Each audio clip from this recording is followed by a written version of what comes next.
it's quite amazing. The triathlon world has quite a lot of incredible humans in it. Oh God, Lots of people that tend to have been through very challenging personal circumstances. Yeah. You see a lot of people in the start line that have been through divorces, or they've overcome an addiction, or they've had burnt out in corporate life and lost everything, or they've overcome huge debts and, you know, lots of very, very challenging things, or illness and stuff. And they're standing there on that line, which is, it is a very interesting cause and effect. For me, I've always been striving for kind of more and different. And if someone says I can't, it's like, well, oh my gosh, if you didn't say I couldn't, you know, we wouldn't be having this conversation. I wouldn't be pushing for it. So that's always been me, very stubborn and very, very driven. Yeah. I think one definitely enhances the other. Like, I would probably agree. I think, especially for me as I've got older as well, and I've had challenges, you know, mental health and things like that in the past. I think they definitely make you who you are, and you don't moan so much, and you push yourself, and you see things as a challenge instead of seeing things as an obstacle. Do you see what I mean? Yeah. So you turn the negative into a positive, and I definitely think having that background of pain, getting through that pain and growth. I was on an interview a little while ago, and someone asked me this question. It's like, how do you deal with negativity or something negative happening in your life? And I was like, well, I just get excited. Yeah, I like that. Yeah. Okay, I haven't heard that. Can you expand, sort of thing? And the reason it's like, as we all have, and I have overcome some pretty difficult challenges and some tragedies and different things in my life.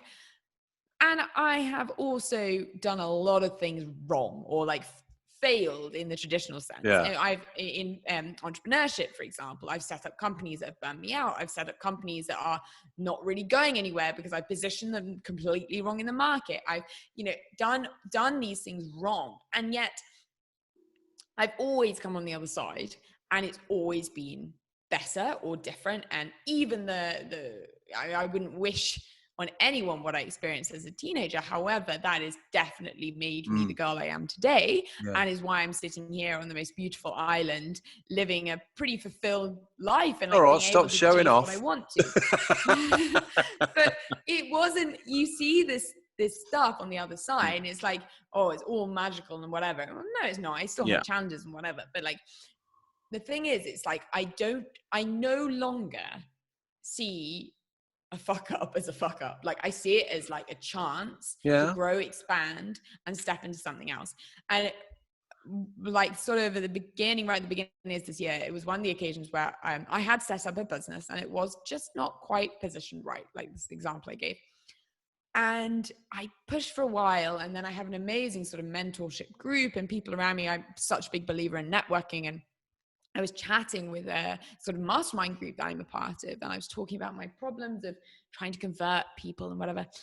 And they were like, no, this is not going to work. They're like, we wouldn't invest in this company. Like, I think you need to change directions. And I was like, oh God, like the amount I've invested time, money, energy, exposure, publicity, like it's, you know, a little bit of pride, if you like. Yeah. And then I stepped away, had a cup of coffee, went outside, and looked on the balcony. I was like, time to get busy. And I just basically, it was such like a relief, and it was like I don't know, like this expansion in a sense, because it was like, okay, time for my creativity to start again, and for me to look for something else. And I think so many people in that situation would have really gone the other way and been like, oh, this is terrible, you know, why does nothing work out? And been there, like I felt that for sure in the past, but now it's just like I actually get quite excited, which is kind of, I don't want to manifest negativity, but in a sense, when it does come along, I get excited. And it's the same in my sport as well. Like, you know, that if there's one bad session, it's not going to be the end of the world, but it's going to be the next one. I think it's so important what you've said there. And I totally understand where failure, it's a shitty word really. But it's such a great thing if you can embrace it. And I love when people do that. And I totally understand. You know, it's like from the filmmaking side, you'll spend, you know, a year writing a screenplay. You'll give it to someone, they'll go, "Oh, this is pretty shit." You're like, "Oh, all right then, cheers then." I'll go and do another year. But I think you have to turn the positive. So you think, well, at least I know it's shit. I know why it's shit, so I can make it better next time. So whenever you fail, it's that next little step, isn't it, to changing it to become better. Totally. And I think so. I mean, I think obviously you don't necessarily want to get a year down the line, and like you have in that example, and like I had in my business example as well. And now I'm learning the powers of testing, and you can test it in your personal life or your business life or whatever it is, where you can actually, it's like you don't buy into anything until it's tested in whatever market you want to. But you've learned that from that failure. You've learned that from failure. So people who have failed already for me, and they can tell me the other way. Like I tell me the answer. Totally. Well, I used to be such a, oh no, I don't need any help. I'll just figure it out. Oh, no. Help. No. Yeah. I think that's the big difference with people that are loaded. They can actually get people and say, right, have a go at this. And if you fail, let me know. Just you come and tell me. So, Jem, tell me a little bit about what you're up to, because I know you're up to lots of different things. So, obviously, you said you're working with Olympians, which is amazing. But you're not happy with that. You're doing these other companies and other things, and you wrote a book. Tell us a bit about that. Yeah, so there's quite a lot going on, basically. So, I work a little bit with. You sleep? Occasionally. No, I do need my sleep. I am very found with sleep. So I was working sort of the personal branding and athlete space, and something I sort of keep on as somewhat. I work with a few kind of prize individuals, but I very much work in the kind of high performers space at large. So one of the things I've moved into very recently, which I'm very, very excited about, is sort of one-to-one coaching with high performers and entrepreneurs. And this is very much based on personal realizations and systems, and learning from lots of people around me, lots of success stories, as well as trials, tribulations, and then pushing through and figuring out how to go about things from my own life. So I have this 4-part framework that I work from, which is I call it the body budget, mindset mastery, energy drivers, and business systems. Realizing that effectively, to get to where we want to go in life and in business as well, we need all 4 of our table legs equal length, equally strong, and in alignment. Love that analogy, because I've just made a table and it's wonky. Oh, really? Well, which one is it? Is your energy? I used to be a carpenter, so long, yeah. Absolutely. But this all sort of came about. I was planning to do just a small 10-page lead magnet for kind of a new offering I was doing, and I got a little bit inspired by the Mallorca mountains, and I ended up by writing a book, literally on the edge of a mountain. I took myself off, and in it was just over 9 days I wrote this book about it's called Becoming CEO of Your Best Rich Life. 9 days. It was a bit bonkers. Wow. Was going into a few spelling mistakes. You had to get it edited afterwards, though, I would have thought. My spelling's not terrific, let's just say. And now I'm like, I can speak Spanish quite well as well. It means that I just sometimes slip in the odd Spanish word as well. So a few editing, but just to show off.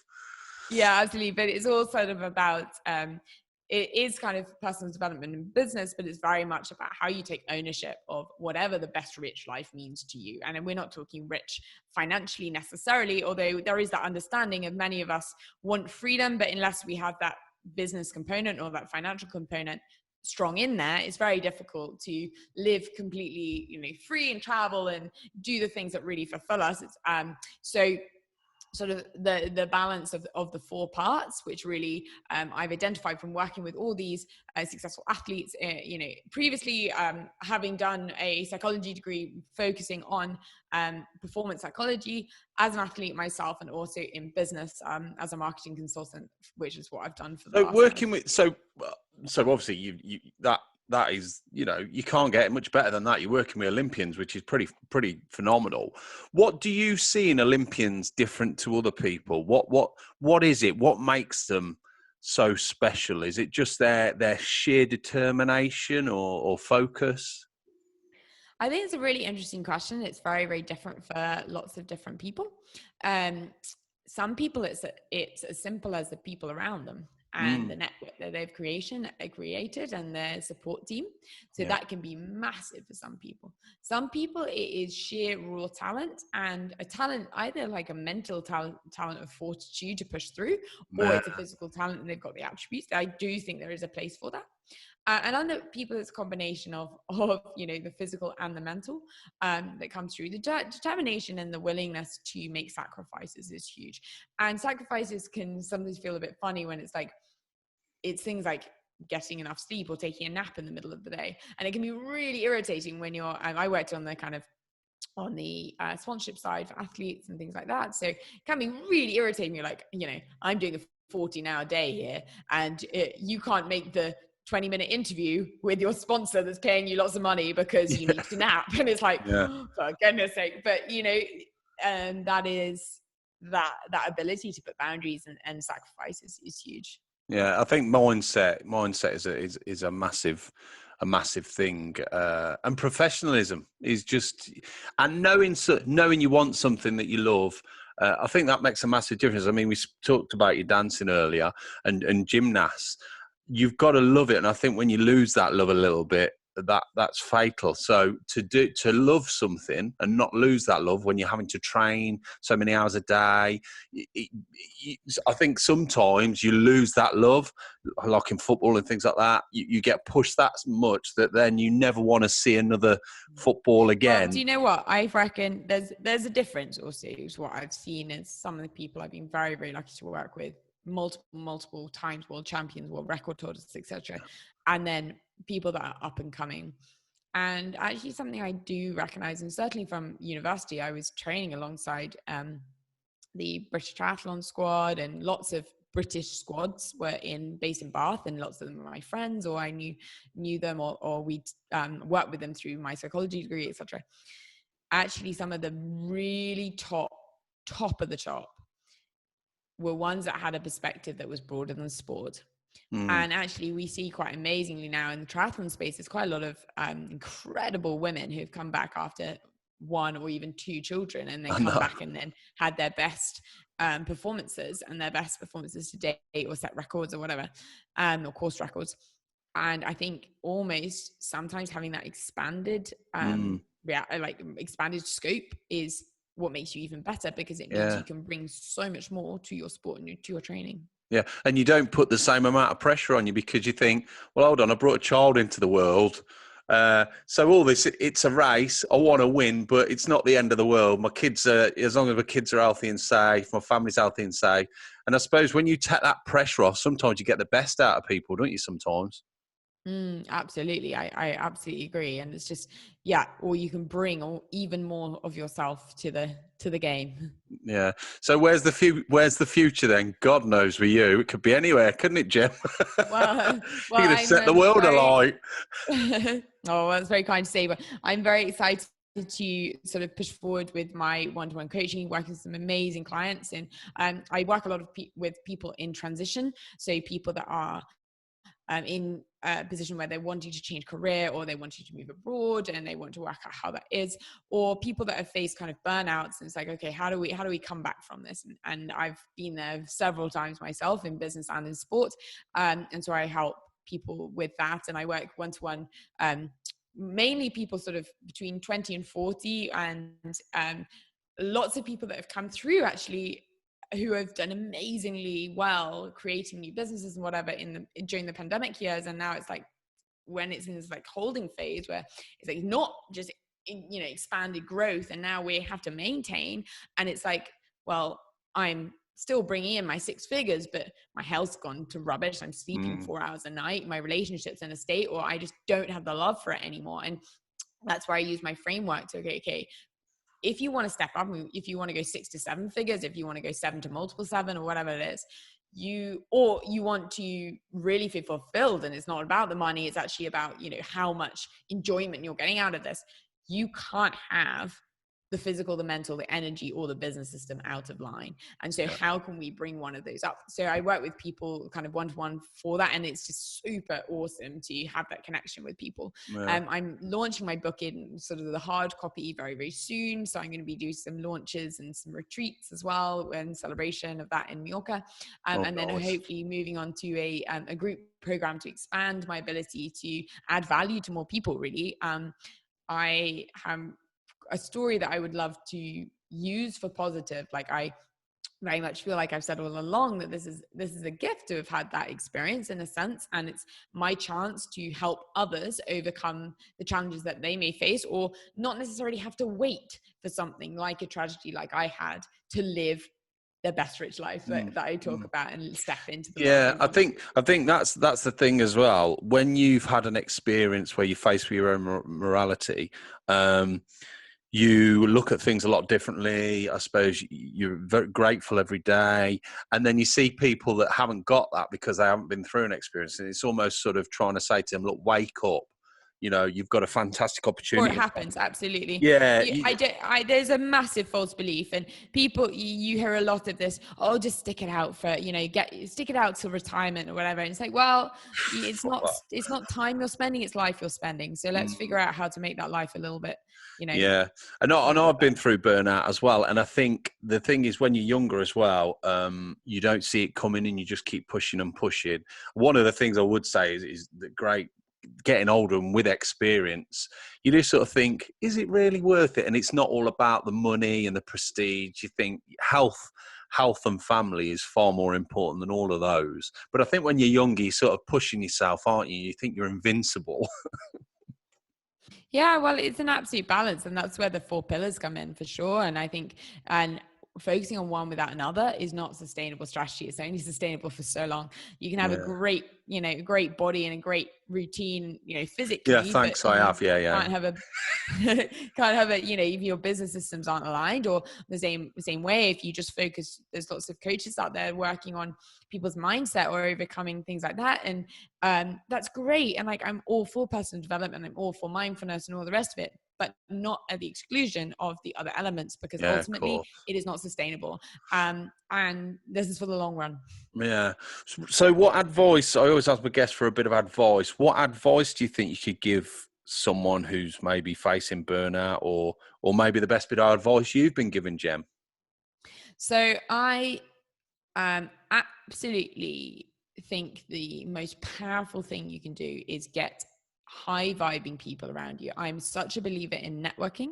I'm such a believer in having people to guide you through this. I mean, no matter what level you are, but especially if you're wanting to step up and you're a high striving individual, like, you need people to lead you through that and to sort of bounce ideas off, or to like share energy. And it may not be that they're helping you directly or asking their opinion. You should take your own choice. You should make your own choices and do what's right for you. But the energy they can just sort of vibe with can really bring you up, and it can really open your eyes. So one of the absolute biggest things that changed for me in my business and in my life, really, when I kind of overcame finally all of the trials and tribulations that I'd been through, was actually getting involved in a network, getting involved with a mastermind, and actually getting a mentor as well so there's different elements. There's people for like support, there's people like connections in my business, but people to challenge me, push me, whatever. But also I had a mentor in sport, I had my coach, and I also had a mentor outside of that for kind of business stuff, which was absolutely kind of life-changing for me. And the moment I kind of realized that I wasn't an island, that was the moment everything changed.